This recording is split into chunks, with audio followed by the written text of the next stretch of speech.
Hey, good morning, good afternoon. My name is Darren Findley. I'm the president of Recruitment Solutions for Engage to Excel. And I have the privilege of leading a team of great candidate engagement specialists and recruiters that work with our clients every single day. I've been in the recruiting business for 30 plus years. And what I want to share today and talk about in our lightning talk is this hiring tsunami that is coming. How you can think about how to prepare for it and prepare for that impact. As we've seen over the last several weeks, a little bit of a plateauing of the viruses, and now they've kind of started to rise a little bit more. And it will vacillate over week to week, but we have seen an increase over that toward the end of March, 1st of April, about 9% increase in the cases. And as the cases rise and become prevalent kind of across the country, in about 34 states, talk about the rising cases. At a regional level, especially in the Northeast and the Midwest, we see more cases. In the South, maybe not as many. But more concerning, really, is we've been seeing a decline in hospitalizations and deaths, and it's now started to tick back up a little bit. So that kind of causes concern overall around the recovery and what that looks like. But even with that rise in cases and that recovery, the number of job openings remains to be very strong, and the reopening of the economy seems to really be on track. And because of that, the part of that that's aided by the increase in vaccinations, we're running about a 7-day average of 3 million vaccinations a day. That's well above the targets the administration had set. The economic indicators are pointing to a real acceleration of economic activity. Consumer mobility is rising across the board. Open table data is showing that dining out is increasing and is really at a post-pandemic high. Air travel is up, with almost 1.5 million people traveling a day now. So we're really seeing these indicators around the economy start to pick up overall. But also, and for us, importantly, the labor market indicators are also signaling significant improvement. And for the first time since the pandemic began last March, initial jobless claims were below 700,000. And so additional demand for temporary workers and new business applications also remain strong. So we expect job growth to accelerate in the next few months. So what we know that small businesses and restaurants and hotels, and really the travel business, have taken the largest brunt of the negative impact. The rebound that we will experience will create the most unique and challenging labor market with critical shortages, especially in the blue collar and the manual services employers. Now, they're already experiencing a very tight labor market, much more so than the white collar employers might see. And that really is kind of a flip-flop of what we've seen in the trends in the last few decades. So what I hope to convey to you today is, the brief time we have together, is that there's a tsunami of hiring that is coming like we have never seen before. We want to look at what the data is telling us about what is coming and why. We'll discuss the impact on the economy in general, but most importantly about the jobs and the labor market shortages, wage inflation, and your traditional recruiting metrics that you've gotten used to. We also want to give you a few things to think about at a high level that you can do to prepare and be more proactive to protect your organization. So let's just jump right in. In the span of the last 10 years, the U.S. economy moved from having the weakest labor market since the Great Depression to one of the tightest in history. The result is a labor market with critical shortages really across the board, and almost all employers are struggling to fill their positions. Okay, for those of you that weren't around back in 2008 and 2009, you might remember that we lost 8.5 million jobs over a 2-year period. And then it took 4.5 years to regain those jobs back. So it's a pretty elongated recovery. In 2020, we lost 22 million jobs in 2 months. And in the last 12 months, we've gained back an astonishing 14 million of those jobs, and almost 1 million jobs gained back last month. So it took 6.5 years after 2008 to gain back 14 million jobs, and we've basically done that in just 11 months, just in the most recent year. So it's different this time, and the recovery is different this time. When you look at last year and you think about the amount of jobs that were in the logistics and manufacturing and delivery services, they were the first to rebound. And with the adoption of e-commerce, it really did help that industry, and those industries rebound very quickly because they had a large need. While travel and hospitality continue to lag, we are now beginning to see them to rebound in certain regions of the country as the states begin to open up. Small business owners and restaurants, they're trying to balance reopening and the consumer need with the struggle to get enough staff to service their customers in many regions of the country. I live in Franklin, Tennessee, just south of Nashville, and just this past weekend there was a news story about a very popular local restaurant. It has a lot of tourists that come into it. Well, they had to close early on certain days of the week because they could not find enough kitchen and wait staff to help service their customers. It's a real struggle to find staff that are able and willing to work at this point in the economy. I rarely buy newspapers anymore. One, because I don't travel like I used to, and B, I get most of my news online. But this past Easter weekend, I actually went to the grocery store, which I also don't do that often. I think I've been 4 or 5 times this past year. We had adopted online delivery for most of our groceries. But I was in the grocery store, and as I was checking out, I went past this Wall Street Journal that you can see on the screen, and it caught my eye because it said job surge signals broad rebound. And so it really is indicative of kind of where we are and what we believe is kind of happening. The tsunami is real, and I believe it started to reveal itself in March. I do a lot of research, and I read the Federal Reserve Beige Book. I know it's kind of nerdy, but the Beige Book talks about all the different regions in the country, and they highlight not just the economy, they also highlight jobs and different labor segments across the area. And when you read that, the prevailing theme across every section of the country is attracting and retaining qualified workers. And many of the central banks report that there's significant labor shortages already. And it is most acute among low-skilled occupations and skilled trade jobs. Now, also, according to the Conference Board, if left unchecked, we will likely see that this will develop into one of the worst labor shortages in the last 50 years, particularly for companies that employ that blue-collar labor and manual services labor that we talked about. But labor demand is still, varies considerably across industry and skill level, but many organizations are still known that they're having trouble attracting and retaining their employees across the board.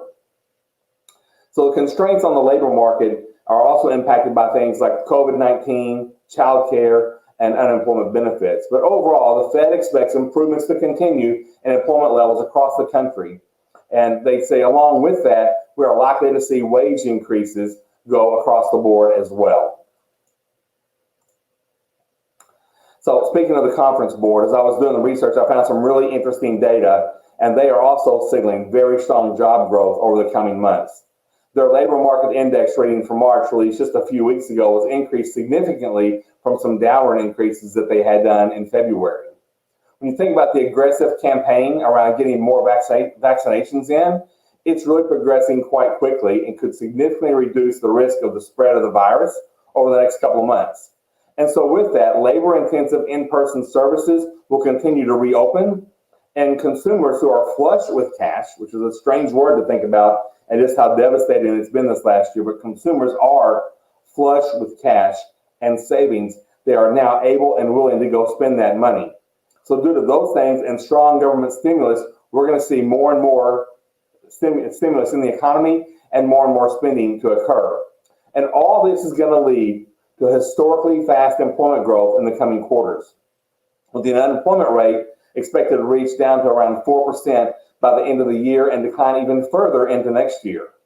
So tight labor markets and labor shortages will resurface in the coming year, and that's going to lead to faster wage growth. I wanted to show you these two graphs on the right-hand side. The bottom chart is just a linear progression of open jobs from January of 2019 through February of 2021, just last month. You can see the dip in April that occurred post-pandemic, right, when the country really shut down, and then the spike in the summertime last year as we continued the recovery process, and then on how we've done since then. The top graph is a comparison between the open jobs by month. So this is the reported number of open jobs in the U.S. The blue line is 2019, and the teal green line is 2020. It's easy to see that because you got the significant drop in April compared to 19. The interesting data point for me was that in February of 2021, just a month ago, as we're still in a pandemic and trying to reopen, there are actually more open jobs in the U.S. in February than there were in January the year before. So there's really pretty significant indication that this dynamic of more jobs that are open are going to impact and continue to compress the available labor pool that's in the market. Let's take another look at that. Interesting, if you look at the chart on the left, you see labor participation rates. It's now the lowest that it's been since 1976. Wait, I was 12 years old in 76. I was working my second job, but that's a story for another day. But what I want to talk about is this labor market participation rate. So just so everybody knows what that means, it's the percentage of the working population ages 16 to 64 who are active and willing to participate in the labor market. As we look over time, we see that the labor market participation rate actually peaked in 1999. It was the highest that it had ever been in our country's history since we started measuring it. It was at 67%. So let's make this easy to comprehend for a second and just use some round numbers. If the population is around, let's go round it to 300 million, and you've got 67% active in the labor force, that means you have an available labor pool of approximately 201 million people. If the rate is 61.5%, as it is today, you actually only have 184 million active and available in the labor pool. That's a difference of 16.8 million people. That's a lot of jobs. It's a lot of jobs that we're going to have struggle to fill. Now, on the right-hand side of the chart, you'll see a chart that shows you the unemployment rate over the last 27 months by year, kind of by month, right? 2020 stands out, but you can quickly see that spike that we had in April is coming back down, and even now in January, February, and March, it's still continuing that trend to go down. When you have these two phenomena occur at the same time, this labor participation rate shrinking and the unemployment rate shrinking at the same time, what you have is this confluence of pressure that causes compression in the market and significantly reduces the available labor supply that we all have to draw from. And just remember, or try to remember, if you had that Economics 101 class, supply and demand drives price. The lower the supply, the higher the demand, the higher the price. And it's the same way in our case around wages. In 2020, the average hourly wage increased by 4% year over year. And there were some months as we were recovering at a very high rate, especially back in the June, July, and August timeframe, that we saw some 7% increase in wages. So the tsunami is coming. And so here's what's coming. Just like when a tsunami is coming in toward the shore, right? What happens? Well, I've never seen one, and I hope I never do see one. But according to people who have seen it and eyewitness accounts around tsunamis, the first thing you'll notice is that the water recedes from the beach. It goes back into the ocean. And I believe that's what this convergence of historically low labor participation rates and high record number of job openings is the water receding from the shore before the tsunami hits. The conference board said that when they did their analysis, they believed that there'll be about 4.5 million more jobs added to the economy before the end of the year. And then again, just a reminder, they believe the unemployment rate is going to drop down to below 5%, close to 4%. So I ran some simple scenarios just because I was curious what would really happen. I took where we were, the jobs that have come back already, and then I did some analysis around the past 2 months and the past 3 months. So if you took the average of the last 2 months, we can see that there's actually a scenario where you've got between 4.8 or 6.2 million more jobs added into the economy. So conservatively, we would actually be back toward our 22 million jobs by the end of this year. So what does this mean for you? So the labor markets in the short term are going to see some real pressure and real stress in the system itself. CNBC quoted an economist this past Friday that stated that if someone had been on federal assistance since this time last year, had received around $30,000. And with the new round of federal stimulus that we're about to make available to everyone, that's another $15,000, providing approximately $45,000 in support through September of this year when the current support is set to expire. This is the equivalent of about $14 an hour. Now, it's not the $15 an hour that everyone continues to talk about as the new living wage, but it's well above the cost of living in many parts of the country. And I believe that it's artificially creating a supply issue, keeping a portion of the labor pool out of the active market. Out of the new jobs created in March, the almost 1 million jobs, 240,000 of those 916,000 new jobs were in the leisure and hospitality sector. It was about 26% of the total. I believe as states continue to open, this will continue to accelerate. And you can't forget about e-commerce. E-commerce will continue its dominance according to both Bank of America Consumer Research as well as the Conference Board. Again, consumers have kind of gotten used to having items delivered, to their homes. And as we either ease back or run back into restaurants or actually start our revenge travel, as some of the folks in the travel industry call it, e-commerce will continue to be an active part of our purchasing habits. And again, it's pretty convenient for us to use, and we think that it's nice to have, but it really puts a strain on the labor market because all those jobs are available, good and bad, right? You've got the goodness that there's those jobs, but it takes labor out of the pool. So it's a part of the competitive pressure that we see. And there's the new infrastructure bill that's being proposed. The bill promotes that it'll create 19 million new jobs. And while that sounds really great, I'm still not even sure where we're going to find everybody to fill the 6 million jobs that we're going to open, not to mention the 19 million new jobs. So it's safe to say that there's a hiring tsunami that is coming, and we need to prepare for impact. So I think the biggest impact that you're going to see is on the scarcity of talent. We're seeing this kind of across all different job families in a very tight labor market, increasing competition for most skill sets, and also an increase in average days posted and average time to fill. This talent scarcity is going to lead to wage inflation, putting a strain on operating margins and profits of most organizations. And remember, our inflation rate has been extremely low over the last several years, either at or below 2%. So significant wage inflation will be a new phenomenon for many organizations that have maybe inadvertently or not known that they've been enjoying very low wage inflation over the last several years. It's also going to take a hit on your recruiting metrics. And when we think about recruiting metrics, we measure everything, and we kind of live and die by them every day. And it's going to be important to continue to measure those and think about the impact on your organization. With all the things you need to look at, you have to look at your process as well, because the process will impact the metrics that you have. But thinking about how to streamline that process and enable the procurement of talent to move very quickly is going to be a critical key in you surviving the impact of this tsunami. I heard a great analogy just the other day around companies moving from a bullseye approach where I have to have the perfect candidate right in the center of everything I'm looking for to make the hire, to more of a strike zone approach. And I'm not a big baseball player, but I know that there's a strike zone that when the pitcher throws the ball, if it's in the little square box, it's a strike. If you never swing at that ball, when it comes to that, you're going to strike out. So we're going to have to think about, you're going to have to start swinging at some talent to bring that talent on to be successful. You still have to focus on quality of hire, but you also have to think about how fast you can move and taking that chance on good talent. So there's some specific things that you can do to prepare. And so number one, I think, is just know your labor markets. Pull supply and demand reports. Read the Fed Beige Book monthly report on your region so you know your markets and how they're trending. Next, you want to forecast and maybe reforecast and then forecast again. Workforce planning is coming into its own, but there's still a serious disconnect between HR, talent acquisition, and sales and production.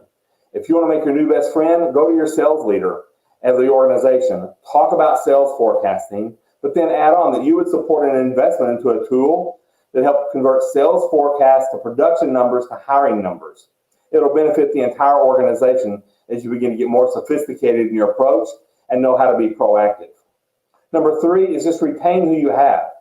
Refresh your training, make recognition a real part of your culture. So whether it's performance recognition or safety recognition, retention retains. And then train your managers on how to give the best recognition and the meaningful recognition. Number four is take a fresh look at out-of-the-box labor pool availability. Think about in February of 2020, women actually outnumbered men as a percent of participants in the labor force. Well, 2020 wiped that out. So how can we go get the women back in the workforce? What do we need to do? Do we need to, number one, active reach out. Number two, maybe help with childcare and subsidize some of that. But be thoughtful about your approach. Work at home is a big plus for a lot of folks, but it's also a big stressor for others. So think about how your work from home policies are going to impact bringing more women back into the workforce, and men for that matter that have been staying at home all year long. Number five, it kind of goes without saying, but it goes back, to number two. Think about your pre-hiring for the next quarter. right? You want to get ahead of the game. So things are about to get worse. So how can you actually begin to move things forward? If you're in distribution or in e-commerce, there's a definite effect that's going to happen. So think about what happens in September when the federal stimulus kind of cuts off and the surge in e-commerce begins to take over. That candidate pool who maybe hasn't been working is going to be able to go fly into those jobs that actually pay pretty good wages across the board. So again, more compression on this tsunami of hiring that's going to happen. But at the end of the day, you have to keep your referral programs in place. Think about how you pay those out. Think about how you spread those out or compress them earlier on into your distribution of that work. But also think about the cost of a role not being open. So calculate the cost of the role not being filled for an extended period of time.